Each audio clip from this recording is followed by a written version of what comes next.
Hello everybody, John Felt here, and this is the Blue Water Outlook Weekly Water Briefing for 25th of August 2019. Well, we do have some things to look at as far as the tropics.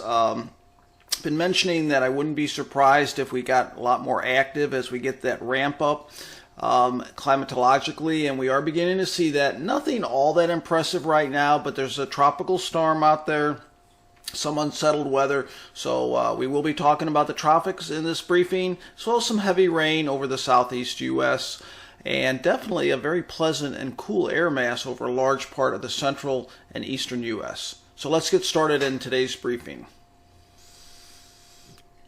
Precipitation over the last week, very dry over the western U.S., not much rain at all, actually no rain. Most of the rain was over the central part of the U.S., scattered areas of southeast Georgia as well. But overall, just very scattered precipitation. Now you can really see the different air masses across the country. Let's start with a really warm, muggy air mass down in the south central U.S.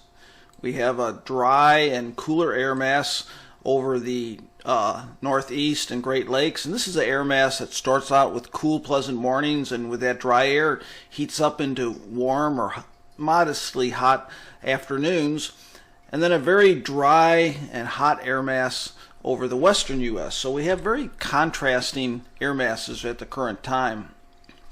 And you can see the temperatures over the last week correspond with these air masses. This is an average, so it doesn't precisely align. Here's your cool air mass, here's your hot air mass, and this is actually beginning to spread a little bit off to the east. If we take a look at the drought monitor, I wanted to show you how drought has expanded over parts of Oklahoma and Texas. We also have scattered areas of drought over the southeast and mid-Atlantic. The parts of the eastern Corn Belt can definitely use some more rain, and then the Pacific Northwest as well is also very dry. Now we do have a couple systems out in the tropics. We have this unsettled area of weather right here. That's going to move up towards this direction. This was being monitored, but it's sort of fallen apart in the Gulf. And then we're going to have Dorian. I think Dorian's going to be what we're going to be watching this week as it moves up towards the northwest. So here's the track of Dorian. It's going to take all week to get towards the Dominican Republic. And you can see the cone's quite wide here, but it will be moving up in this direction as we go through the week. It's expected to become a hurricane briefly and then go back down to a tropical storm. So these are the two systems this week. This is going to remain off the east coast. Could bring some swells and unsettled weather to the far coastal part of the east U.S. And then I also talked about Dorian. So we look at the ensemble models. You can see a pretty good consistency as we go through the week, bringing it up in this direction. If you look at the intensity here, it sort of keeps it not all that intense and sort of brings it up in that direction. But if we look at the ensemble intensity, look at the spread here. So it's really saying anything from maybe a weak category 1 hurricane all the way down to just falling apart. So I think the bottom line here is we have a pretty good confidence for the next 5 days that it's moving up towards the northwest, but as far as the intensity, not too good agreement in the models. And also I wanted to sort of mention beyond that 5-day period, I think there's more uncertainty if this is going to just fall apart or if it's going to do some more maintaining its intensity as it moves towards Florida.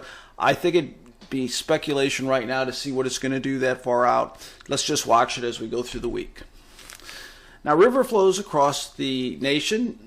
Because of that heavy rain in the middle part of the U.S., we do have some high flows on the Missouri River, generally attenuating as it comes down into the middle Mississippi.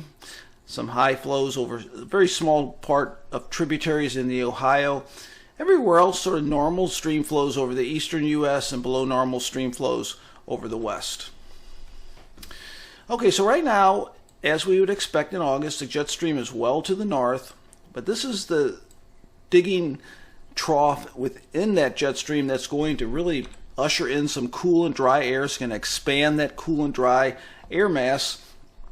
And you can see it here as we go through this week right here, that is going to dominate the eastern U.S. But then with time, as we get into week 2, we basically have sort of a west-east jet stream, and then here's this area of high pressure that just sort of sits there over the south central, southwest U.S. So temperatures, look at that blue, that's below normal. Really dominates this week over parts of the eastern U.S., Midwest, Great Lakes, Northeast. Very pleasantly cool weather for August. And you can see as we get towards maybe 10 days out, that begins to diminish and we get back to normal. And that's when that jet stream straightens out. Now look at the western U.S. The western U.S., no reprieve, stays above normal. We actually have a high fire risk over parts of the west due to this persistently dry and very hot type of pattern. So this week I think the action is going to be over the southeast U.S. with some of the more widespread heavier rain. That's along this stationary boundary right here. For the next couple days, you can see this boundary pushing in here. That's going to sweep it out. The moisture is going to bring in that cooler air and drier air, and then that'll be the story the rest of the week.